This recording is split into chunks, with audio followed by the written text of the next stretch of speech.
You made me emotional. Both of you. Okay. Yes. Yes, masters.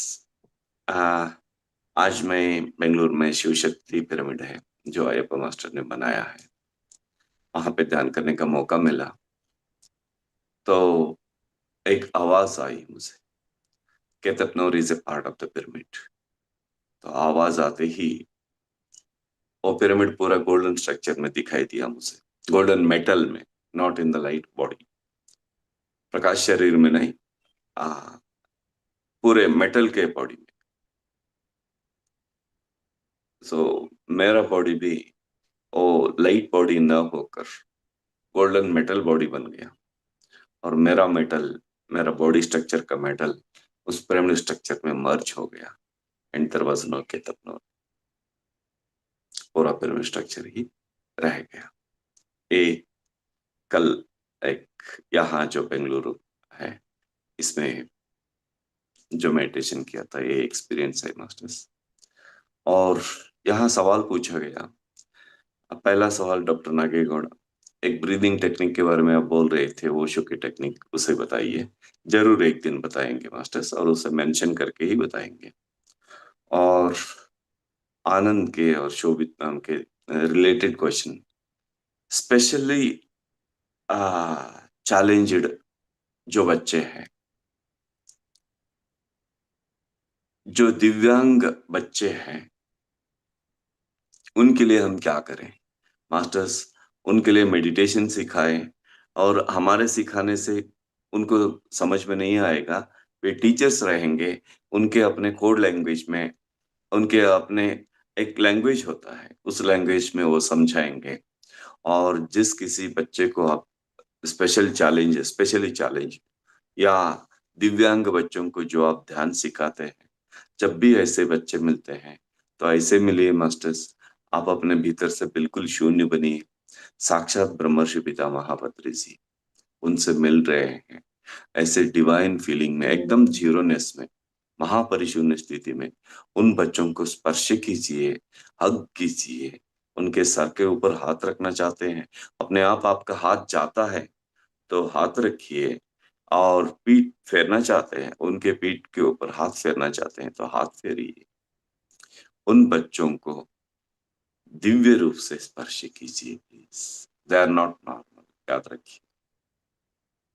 Stephen Hawking एक scientist थे, Albert Einstein के बाद धरती पर सबसे बुद्धिमान साइंटिस्ट दो ही व्यक्ति, इतने बड़े बुद्धिमान और कोई नहीं हुई। तो हिस्ट्री ऑफ द लाइट उनका बेस्ट बुक।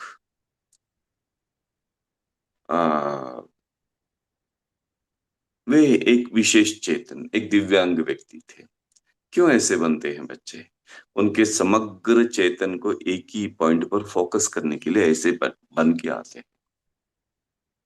याद रखिए, दिव्यांग बच्चों के साथ बहुत ही दिव्य रूप से पेश आइए।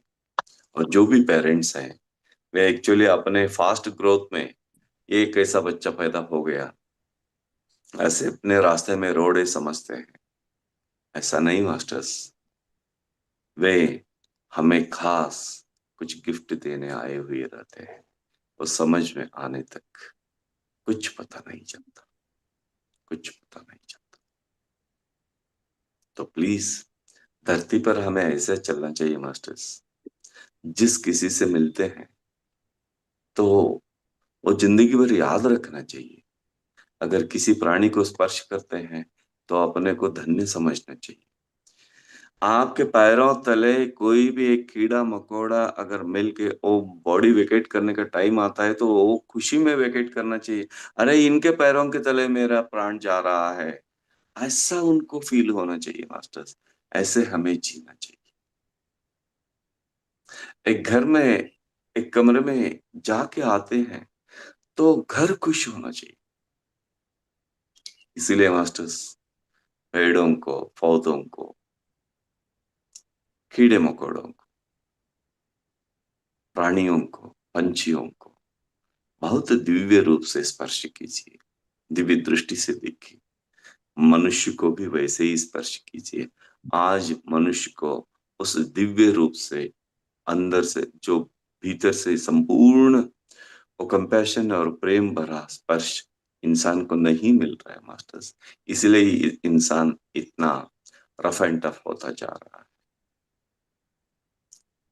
आप वैसे स्पर्श दीजिए, आप अपने को उस सांचे में ढालिए, बी ए बिग जीरो, परम शून्य बनिए, बी एब्सोल्यूट जीरो, परम शून्य बनिए।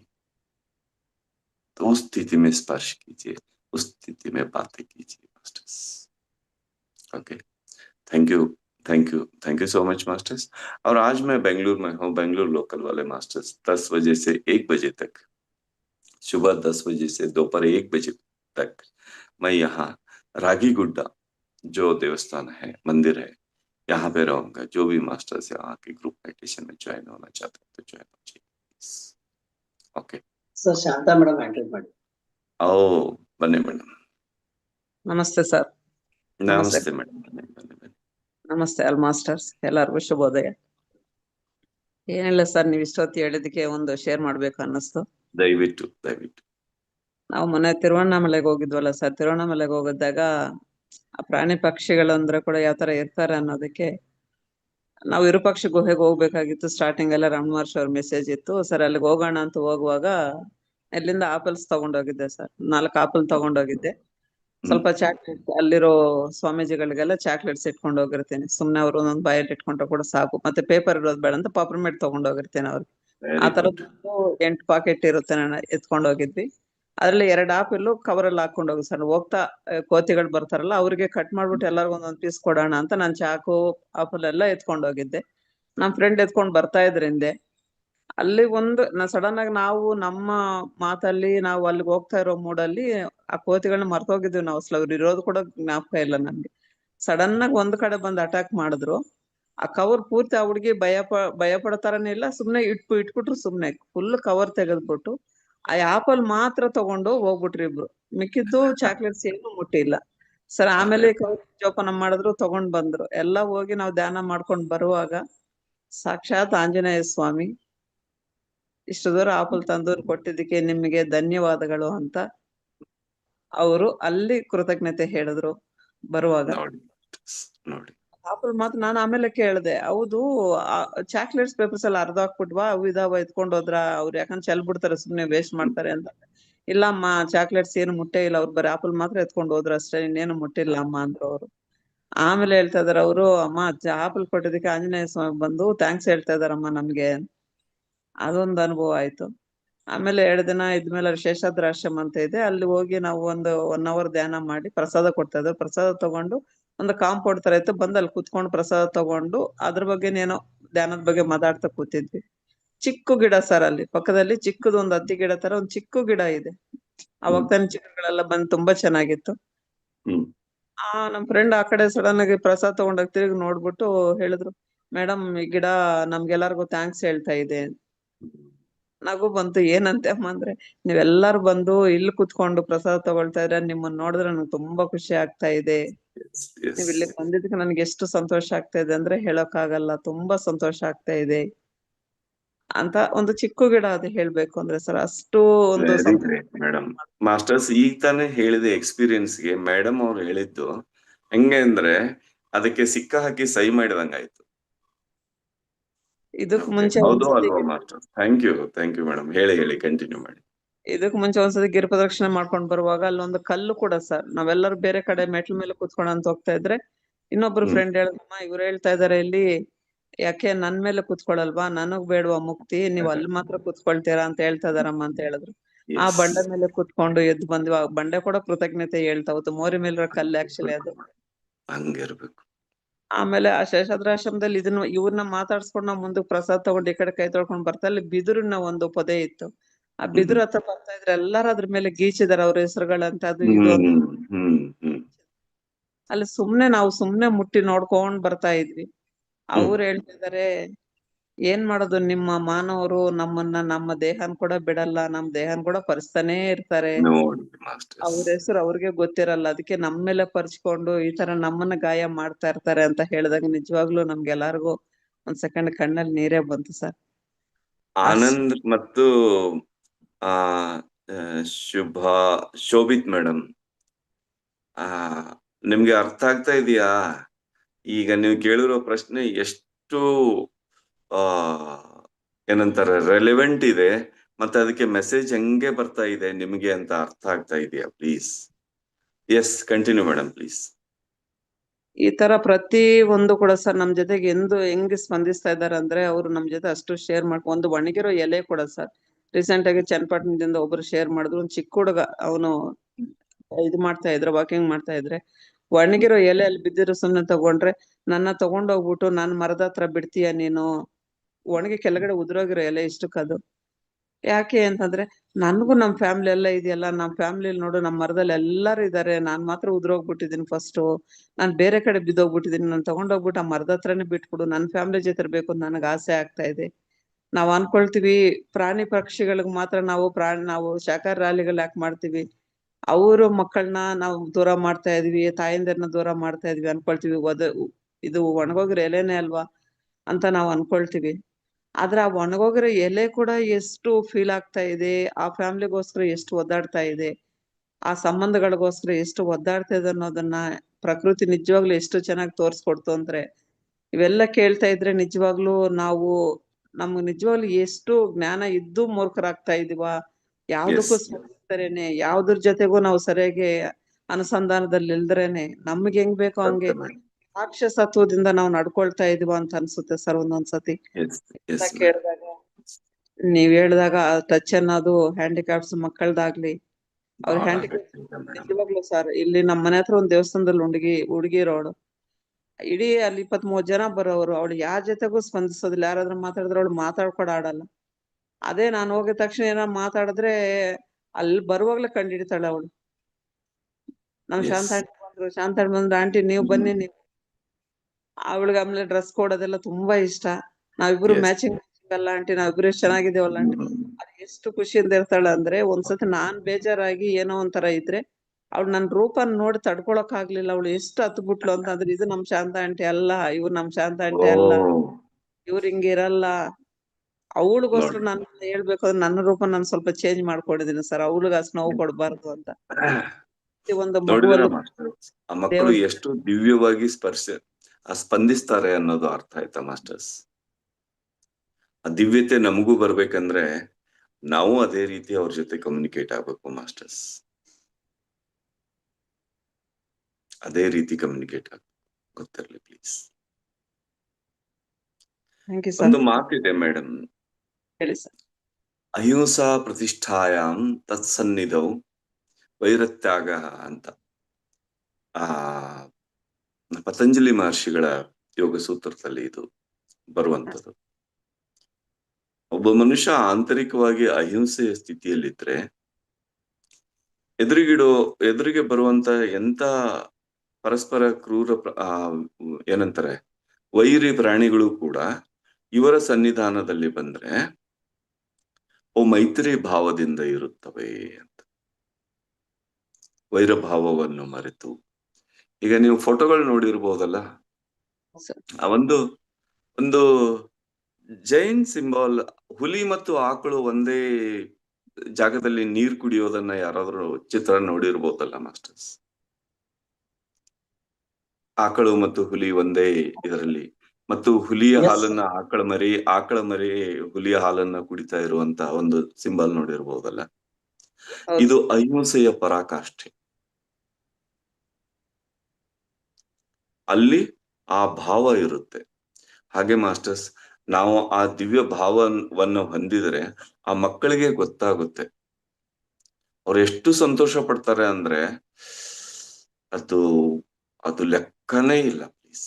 ಯಾಕಂದ್ರೆ ಮನುಷ್ಯನಿಗೆ ದಿವ್ಯ ಸ್ಪರ್ಶವೇ ಇಲ್ಲ ಆಗಿದೆ ಮಾಸ್ಟರ್ಸ್, ಪ್ರಾಣಿಗಳಿಗೂ ದಿವ್ಯ ಸ್ಪರ್ಶ ಇಲ್ಲ. ಅದನ್ನ ನಾವು ಹೆಂಗೆ ಟ್ರೀಟ್ ಮಾಡ್ತೀವಿ ಅಂದ್ರೆ ಒಂದು ವಸ್ತುವಾಗಿ ಟ್ರೀಟ್ ಮಾಡ್ತೀವಿ. ವಸ್ತುವನ್ನು ಕೂಡ ನಾವು ಆ ಜೀವಂತ ಚೇತನವಾಗಿ ಟ್ರೀಟ್ ಮಾಡಿದ್ರೆ ಅದು ನಮ್ಮೊಂದಿಗೆ ಎಷ್ಟು ಚೆನ್ನಾಗಿರುತ್ತೆ. ದಯವಿಟ್ಟು ವಾರಿಯರ್ಸ್, ಈ ಬೇಸ್ ಎಲ್ಲ ನೀವು ಕಲಿಬೇಕು ಅಂದ್ರೆ ನೀವು ಸೀತಾಯಣ ಓದಿದವರು ಕೂಡ ಏನಪ್ಪ ಪದೇ ಪದೇ ಅದನ್ನೇ ಹೇಳ್ತಾರೆ ಅಂತ ಅನ್ಬೋದು ನೀವು. ಅದು ನನ್ನ ಲೈಫಿನ ಟೆಕ್ಸ್ಟ್ ಬುಕ್ ಆಗಿರುವಂತ ಮಾಸ್ಟರ್ಸ್, ಅಲ್ಲಿಂದ ನನ್ನ ಲೈಫೇ ಯೂ ಟರ್ನ್ ತಗೊಳ್ತು. ನೀವು ಅದನ್ನ ಒಂದ್ಸಲ ಇನ್ನೊಮ್ಮೆ ಓದಿ ನೋಡಿ ಸೀತಾಯಣ ಬುಕ್ ಅನ್ನ. ಹೇಗೆ ನಿಮ್ಮನ್ನ ಆ ಸ್ಥಿತಿಗೆ ತಗೊಂಡು ಹೋಗುತ್ತೆ, ಆ ಡಿವಿನಿಟಿಯಲ್ಲಿ ನಿಮ್ಮನ್ನ ಬದುಕಿಸುತ್ತೆ ಅಂತ ನೀವೇ ನೋಡಿ. ಆವಾಗ ಭೂಮಿ ಮೇಲೆ ನೀವೆಷ್ಟು ಪವಿತ್ರಾತ್ಮರು ಆಗ್ತೀರಿ ಅನ್ನೋದನ್ನ ನೀವೇ ಊಹಿಸಿಕೊಳ್ಳಿ ಮಾಸ್ಟರ್ಸ್, ಊಹಿಸಿಕೊಳ್ಳಿ. ಪ್ರಕೃತಿ ಮಾತೆಯೇ ನಮ್ಗೆ ಇಲ್ಲಿ ಬಾ ಅಲ್ಲಿ ಬಾ, ಇವತ್ ನೀನ್ ಇಲ್ಲಿ ಬಾ ಅಲ್ಲಿ ಬಾ ಅಂತ ಪ್ರಕೃತಿ ಮಾತೆಯೇ ನಮ್ಮನ್ನ ಕರೆಸ್ಕೊಳ್ಬೇಕು. ಹಾಗೆ ಇರ್ಬೇಕು masters. Okay, thank you so much ma'am. Thank you masters sir. एक और बात तिरुवन्नामलई में शांता मैडम ने शेयर किया है, वहां जो हुआ ಸರ್ ಒಂದ್ ಸೆಕೆಂಡ್. ಅದು ಅಲ್ಲೇ ರೋಡ್ ಅಲ್ಲಿ ನವಿಲುಗಳು ನಡ್ಕೊಂಡು ಹೋಗ್ತಾ ಇದೆ ಸರ್. ಅಲ್ಲಿ ನಾಯಿಗಳು ತುಂಬಾನು ನಾಯಿಗಳು ಇದ್ವು, 2-3 ನಾಯಿಗಳು. ನವಿಲು ಹೋಗ್ತಾ ಇದೆ, ಇದನ್ನೇ ಟಚ್ ಮಾಡಲ್ಲ, ಅದನ್ನ ಟಚ್ ಮಾಡಲ್ಲ, ಅವ್ರ ಪಾಡಿಗೆ ಅವ್ರು ನಡ್ಕೊಂಡು ಹೋಗ್ತಾ ಇದ್ರು. ಇಲ್ಲಿ ನಮ್ ಫ್ರೆಂಡ್ಸ್ ಎಲ್ಲ ಅದನ್ನ ಮಾತ್ರ ನೋಡು, ಇದು ಮತ್ತೆ ಹೆಂಗಿದೆ ಅಂತಂದ್ರೆ ಪ್ರಕೃತಿ ಜೊತೆಗೆ ನಾವು ಅನುಸಂಧಾನವಾಗೋದು ಅಂದ್ರೆ, ಇವಾಗ ಸ್ವಲ್ಪ ಕಡೆ ನಾಯಿಗಳು ಇದು ನೋಡಿದ್ರೆ, ನವಿಲುಗಳು ನೋಡಿದ್ರೆ, ಬೆಕ್ಕುಗಳು ನೋಡಿದ್ರೆ ಓಡಿಸ್ಕೊಂಡ್ ತಿರುಗ್ತವೆ. ಅದ್ರ ಪಾಡಿಗೆ ಅದೇ ಅಂದಿಲ್ಲ. ಹೋಗ್ತಾ ಇದೆ. ನಾಯಿಗಳು ಅವ್ರ ಪಾಡಿಗೆ ಅವ್ರು ಸುಮ್ನೆ ಮಲಗಿದ್ದಾರೆ. Yes. ಡಿವೈನ್ ಎನರ್ಜಿ ಅಂದ್ರೆ ಹೆಂಗಿರುತ್ತೆ ನೋಡಿ, ಒಂದು ಏಕತ್ವ ಇದೆ ಅಂದ್ರೆ ಅಹಿಂಸಾ ಪ್ರತಿಷ್ಠಾಯಾಮ್ ತತ್ಸನ್ನಿಧವು ಇರುತ್ತೆ. ತ್ಯಾಗ ಅಂದ್ರೆ ಇದೆ ಮೇಡಮ್. ಎಲ್ಲಾರು ಪರಸ್ಪರ ಏಕತ್ವದಲ್ಲಿ, ವಿರೋಧಿ ಪ್ರಾಣಿಗಳು ಕೂಡ ಅಲ್ಲಿ ವೈರಭಾವವನ್ನು ಮರೆತು ಜೀವಿಸುತ್ತವೆ. ಅದು ಕೂಡ ಒಂದು ಅನುಭವ ಸರ್. ಅಷ್ಟು ಅದ್ಭುತವಾಗಿ ಈ ಶ್ಲೋಕನು ಅಲ್ಲಿ ಅನುಭವಕ್ಕೆ ಬಂತು. ಮಾಡ್ಬೇಕಷ್ಟೇ ಸರ್. ಪ್ರಕೃತಿಯಲ್ಲಿ ನಾವು ಅಬ್ಸರ್ವ್ ಮಾಡಿದ್ರೆ, ಅವ್ರ ಜೊತೆ Yes. ಅನುಸಂಧಾನವಾದ್ರೆ ಪ್ರತಿ ಸೆಕೆಂಡು ನಾವು ಅವ್ರನ್ನ ಗಮನಿಸಬಹುದು ಸರ್ ನಾವು. Okay, thank you sir. Thank you sir. Masters, ಮನೆಯಲ್ಲಿ ಪ್ರಾಣಿಗಳನ್ನ ಇವುಗಳನ್ನ ಕೊಲ್ಲದೇ ಇರೋದಕ್ಕೆ ಹಲವು ತಂತ್ರಗಳಿವೆ. ನಾವು ಅನುಸರಿಸಿದ್ರೆ, ನಾವು ಮನೆಯನ್ನ ಸ್ವಚ್ಛವಾಗಿ ಇಟ್ಕೊಂಡ್ರೆ ಅವುಗಳನ್ನ ಕೊಲ್ಲೋ ಪ್ರಶ್ನೆನೇ ಬರೋದಿಲ್ಲ. ನೆನ್ಪಿಟ್ಕೊಳ್ಳಿ, ನಮ್ಮ ಮನೆ ಎಷ್ಟು ನೀಟಾಗಿ ಕ್ಲೀನ್ ಆಗಿ ಇರುತ್ತೋ ಅಷ್ಟು ದೈವಿ ನಿವಾಸ ಸ್ಥಾನವಾಗಿರುತ್ತೆ. ಎಷ್ಟು ಕೊಳೆಯಾಗಿರುತ್ತೋ ಅಷ್ಟು ನಕಾರಾತ್ಮಕ ಶಕ್ತಿಗಳಿಗೆ ಜಾಗ ಕೊಡುತ್ತೆ. ನೀವು ಹೇಗೆ ಇಟ್ಕೊಳ್ತೀರೋ ನೀವೇ ನೋಡ್ಕೊಳ್ಳಿ. ಮೊದಲು ನೀಟ್ನೆಸ್ ನಮ್ಮೊಂದಿಗಿರ್ಬೇಕು. ಈಗ ನನಗೆ ಒಂದು ಸೊಳ್ಳೆ ಬಂದು ಕಚ್ಚುತ್ತಾ ಇದೆಯಾ ಗೊತ್ತಿರ್ಲಿ, ಆ ಸೊಳ್ಳೆಗೆ ಅಟ್ರಾಕ್ಟ್ ಆಗುವಂತ ಒಂದು ಗಂಧ, ಏನಂತಾರೆ ಅದಕ್ಕೆ, ಒಂದು ವಾಸನೆ ನಮ್ಮ ಈ ದೇಹದ ಭಾಗದಿಂದ ಬರ್ತಾ ಇರುತ್ತೆ. ಅದಕ್ಕೆ ಅಲ್ಲೇ ಹೋಗಿ ಕೂತ್ಕೊಳ್ಳುತ್ತೆ. ಸೊಳ್ಳೆಗಳು ಸುಮಾರಾಗಿ ಕೂತ್ಕೊಳ್ಳೋದಲ್ಲಿ ಕಿವಿ ಹಿಂದೆ, ಕಿವಿ ಸುತ್ತ, ಇಲ್ಲಿ ಕಿವಿ ಕೊರಳು ಸುತ್ತ, ಅಥವಾ ಪಾದದ ಸುತ್ತ, ಅಥವಾ ಮುಂಗೈ ಸುತ್ತ ಹೆಚ್ಚು. ಯಾಕೆಂದ್ರೆ ಅಲ್ಲಿ ಒಂದು ವಿಶೇಷ ಗಂಧದ ಬೆವರು ಬರುತ್ತೆ ಅವಕ್ಕೆ. ಹಾಗೆ ಒಂದು ಒಂದು ಒಂದು ನಕಾರಾತ್ಮಕ ಜೀವಿ ನಮ್ ಕಡೆ ಅಟ್ರಾಕ್ಟ್ ಆಗ್ತಾ ಇದೆ ಅಂದ್ರೆ, ನಮ್ಮಿಂದ ಅವುಗಳಿಗೆ ಬೇಕಾದ ಗಂಧ ಹೊರಡ್ತಾ ಇರುತ್ತೆ. ಆ ಗಂಧವನ್ನ ನಮ್ಮ ಮನೆಯಿಂದ ಮಾಯ ಮಾಡ್ಬೇಕು. ನಮ್ಮ ಮನೆ ಸುಗಂಧ ದ್ರವ್ಯ ಪರಿಮಳಗಳಿಂದ ತುಂಬಿರಬೇಕು. ಅಷ್ಟು ನೀಟಾಗಿರ್ಬೇಕು. ಆ ಗಂಧ ಪರಿಮಳಗಳಿಂದ ನಾವು ಅದನ್ನ ಕ್ಲೀನ್ ಮಾಡ್ಬೇಕು ನೆಲ. ಆ ಗಂಧ ಪರಿಮಳಗಳಿಗೆ ಅಂತ ನಕಾರಾತ್ಮಕ ಆ ಆ ಆ ಏನು ಜೀವಿಗಳಿವೆಯೋ ಅವು ಬರೋದಿಲ್ಲ. ಅವೇನಾದ್ರೂ ನಮ್ಮ ಮನೆಯಲ್ಲಿ ಬಂದ್ರೆ ನಮ್ ಕಡೆನೆ ದೋಷ ಇದೆ ಅಂತ ಅರ್ಥ ಮಾಸ್ಟರ್ಸ್, ಗೊತ್ತಿರಲಿ.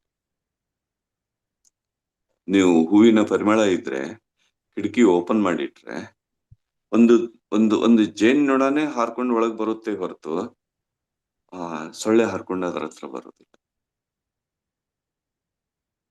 ನಮ್ಮ ಗಂಧವನ್ನ ಬದಲಾಯಿಸ್ಕೊಳ್ಬೇಕು ದಯವಿಟ್ಟು. ನಮ್ಮ ಕ್ಲೀನ್ಲಿನೆಸ್, ನಮ್ಮ ಸ್ವಚ್ಛತೆಯನ್ನ ನಾವು ಗಮನ ಕೊಡ್ಬೇಕು. ನಾವು ದಿವ್ಯ ಸ್ವಚ್ಛವಾಗಿರ್ಬೇಕು ಮಾಸ್ಟರ್ಸ್. ನಾವು ದಿವ್ಯ ಸ್ಥಿತಿನಲ್ಲಿ ಇರ್ಬೇಕು. ಅಷ್ಟು ಪರಮ ಸ್ವಚ್ಛತೆಯಲ್ಲಿ ನಾವು ಇರ್ಬೇಕು.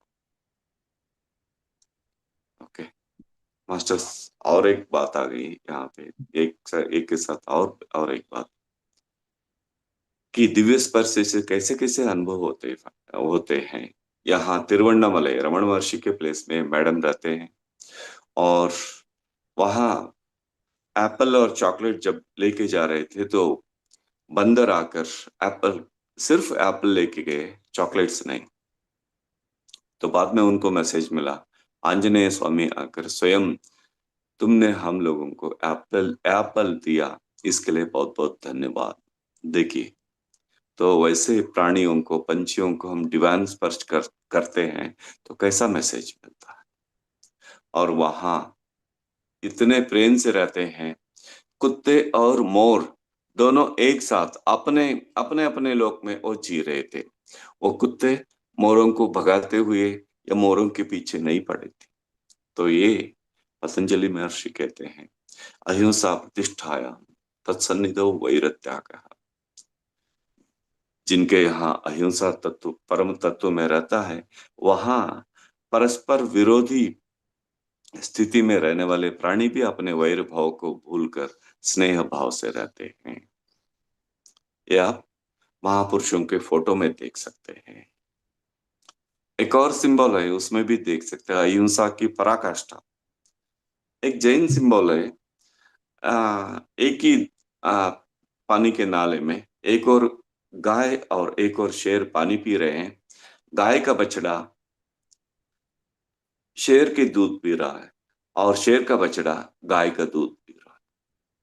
This is ultimate kind of that consciousness, अहिंसा स्थिति का। मास्टर्स, इस स्थिति को हमें प्राप्त करना है। जिस किसी चीज को हम स्पर्श करते हैं, वो चीज खुश होना, अरे ये मुझे स्पर्श करके गए, ये मेरे ऊपर बैठे थे। मैं एक कमरा समझिए, घर समझिए, वो घर खुश होना चाहिए, अरे ये मेरे अंदर आके बैठ के गए, खुश होना चाहिए। वैसे हमें जीना, डिवाइन जीना चाहिए मास्टर, दिव्य रूप से जीना चाहिए। अल्टीमेटली वो हमारे भीतर से प्रकट होना चाहिए, वो दिव्य को। Okay, thank you so much madam, thank you so much masters, thank you. कल मिलेंगे। आज जो भी बेंगलुरु के मास्टर्स हैं लोकल, तो प्लीज आइए एक सत्संग रागी गुड्डा देवस्थान। Okay, thank you, thank you, thank you so much.